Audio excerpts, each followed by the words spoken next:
Assalamualaikum warahmatullahi wabarakatuh. Kembali lagi di podcast Willy. Di sini saya sudah hadirkan narasumber yang akan menemani saya membahas terkait tentang seni. Jadi berhubung saya dari luar daerah dan narasumber yang kita hadirkan ini aslinya Jawa, jadi tentu seni yang ada di daerah saya dan di Jawa ini tentu berbeda. Maka dari itu seni inilah yang akan kita bahas kali ini. Nah, seperti itu.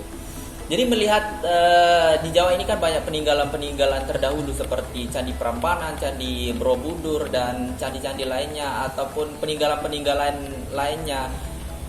Itu tentu itu ukiran dari pendahulu kita. Nah, seperti itu. Nah, saya pengen tahu nih bagaimana perkembangannya seni di Jawa ini dulu itu seperti apa sih, Mas? Jadi awalnya itu dari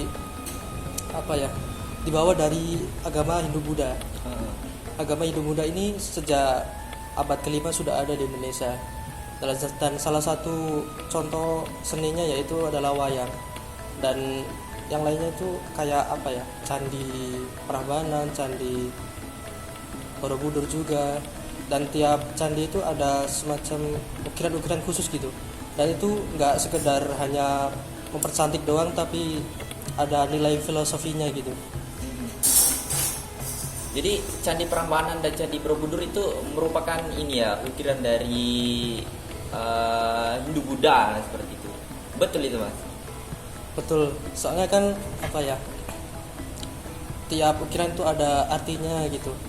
Dan itu bawaan dari agama Hindu-Buddha kan sering tiap membangun suatu candi atau suatu kayak candi lah. Kayak candi itu ukirnya itu selalu nggak biasa gitu, ada ukiran-ukiran khusus gitu, dan itu dapat ada arti atau kegiatan sehari-hari gitu, ada artinya lah intinya. Nah, kalau melihat sekarang ini kan di Jawa ini tidak hanya terdapat agama Hindu dan agama Buddha yang merupakan agama yang masuk ke abad 5 kan tadi, nah seperti itu. Tapi kan kalau kita lihat sekarang kan agama Islam kan jadi mayoritas dan seperti itu. Kalau melihat dari sisi seninya itu perkembangan seni yang dibawakan oleh agama Islam itu seperti apa dulu, Mas? Jadi zaman dulu itu kalau agama Islam itu lebih ke membawa seni wayang atau gamelan, tapi bukan untuk hanya pementasan doang, tapi lebih ke dakwah. Dakwah ini kalau hanya kalau cuma suara doang kan kurang menarik ya, kayak cuma omongan doang kurang menarik, jadinya ditambahilah sama wayang sama gamelan atau musik-musik gitu supaya lebih ke menarik khalayak umum pada saat itulah intinya. Sampai sekarang ini itu masih diterapkan oleh masyarakat Jawa. Masih ada pentas, cuma bukan sebagai dakwah, tapi lebih ke cerita wayang-wayang zaman dahulu kayak Ramayana atau Mahabharata gitu-gitu. Berarti dulunya digunakan sebagai dakwah, tapi sekarang sebagai sebagai hiburan pertunjukan begitu, untuk mengenang sejarah-sejarah terdahulu. Nah, seperti itu ya, Mas. Nah, terkait tentang nilai seni, nah tentu kan nilai seni ini memiliki nilai-nilai tersendiri, nah gitu. Bagaimana seni ini memiliki nilai di kehidupan masyarakat itu seperti apa? Jadi kayak wayang gitu-gitu lebih ke dapat mengajarkan nilai positif dalam kehidupan sehari-hari. Contohnya kayak gotong royong, terus guyub rukun antar masyarakat, terus lebih ke sopan santun juga. Jadi bisa dapat diambil sisi positifnya lah dari wayang-wayang itu dan diterapkan di kehidupan sehari-hari. Terus gotong royong ini sering dilakukan? Gotong royong ini lebih jarang sih, Mas. Cuma kan ya masih sering sih, kayak sekedar bersih-bersih gotong royong antar warga gitu, membersihkan got atau bantu-bantu bangun rumah gitu. Terus ada lagi yang 17 Agustusan, atau ada yang apa ya, sekedar ada yang meninggal gitu-gitu bakal kumpul semua lah, bakal membantu, bakal support juga. Jadi selama di Jawa ini saya menemukan pertunjukan-pertunjukan yang merupakan budaya seni masyarakat Jawa itu seperti ludruk, ada wayang atau ada tarian yang sudah saya temukan. Nah, itu gimana itu Mas? Jadi kayak ludruk itu lebih ke kayak mempertunjukkan kehidupan sehari-hari masyarakat, tapi dikemas dengan ada apa ya, nggak cuma menceritakan kehidupan sehari-hari, cuma ada humor lah di dalam cerita tersebut. Jadi supaya menarik banyak orang lah, supaya nggak monoton cerita rakyat biasa, tapi dimasukkan cerita humor lucu gitu di dalamnya. Seperti itu. Melihat perkembangan zaman ini Mas, banyak tantangan yang menjadi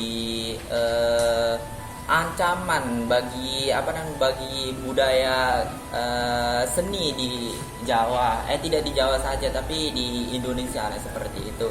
Nah, bagaimana kemudian seni ini tetap relevan di zaman sekarang ini, seperti apa Mas tanggapannya? Kalau yang itu lebih ke ya masih relevan sih sampai sekarang, soalnya kan masih banyak seni-seni yang masih dipakai sampai sekarang. Contohnya salah satunya itu batik.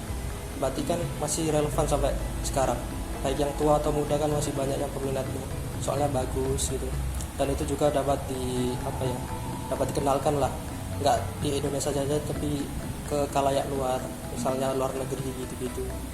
Jadi kita dapat mengenalkan budaya kita itu kayak apa gitu. Selain itu mungkin kalau keris-keris itu apa Mas? Keris itu kan lebih ke peninggalan zaman dahulu sih. Digunakan untuk senjata, untuk berperang gitu-gitu. Itu boleh nggak sih diperjualbelikan itu? Untuk yang asli pastinya enggak ya, soalnya kan itu disimpan di museum. Tapi kalau yang diperjualbelikan itu lebih ke kayak buat pajangan doang lah di rumah. Berarti kalau yang asli itu nggak boleh diperjualbelikan? Nggak boleh dong. Kirain boleh. Kalau kita melihat perkembangan zaman ini kan kita udah memasuki era modern, era digitalisasi. Nah seperti itu, segala sesuatu itu terhubung ke internet. Nah seperti itu. Nah bagaimana kemudian seni ini supaya tidak punah dimakan oleh perkembangan zaman itu seperti apa Mas? Supaya seni ini tetap relevan, supaya budaya seni ini tetap ada, tidak punah, itu seperti apa Mas di kehidupan sekarang ini? Jadi caranya itu lebih ke ini sih. Sekarang kan zaman modern ya. Pastinya banyak platform-platform baru kayak media sosial atau TV gitu-gitu. Nah, itu bisa contoh kita buat video, upload video tentang wayang lah ke YouTube atau ke televisi gitu. Nah itu bisa dikenalkan ke khalayak luar supaya lebih tahu ini wayang kayak gimana nih, bagi yang tidak tahu ya. Kalau pentas seninya cuma di daerah saja kan nggak semua orang tahu. Jadi kita perlu buat memperkenalkan lah lewat YouTube atau lewat platform-platform lainnya gitu supaya tetap relevan dan tetap ada gitu. Nah, jadi buat teman-teman muda di luar sana, di era digitalisasi ini tentu teman-teman tidak melupakan sejarah masa lampau, di mana banyak terdapat peninggalan yang merupakan seni dari pendahulu kita. Maka dari itu melewati platform-platform yang sudah tersedia di media sosial itu, tentu itu kita pergunakan sebagai tempat kita mempromosikan, melestarikan budaya seni kita agar budaya seni yang sudah relevan sejak dulu sampai sekarang ini tetap ada, tidak punah dimakan oleh budaya digitalisasi kita saat ini. Terima kasih.